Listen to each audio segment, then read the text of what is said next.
You ask Tiger to solve. This deals with linear equations with one unknown. The final result is x equals 3. Let's solve it step by step. Group all constants on the right side of the equation. Add 3 to both sides. Simplify the arithmetic.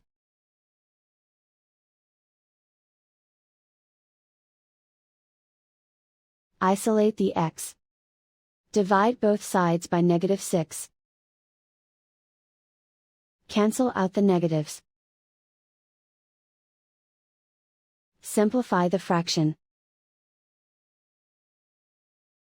Cancel out the negatives.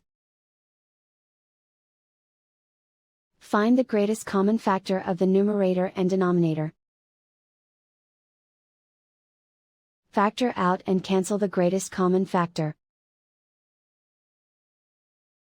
And so the final result is x equals 3.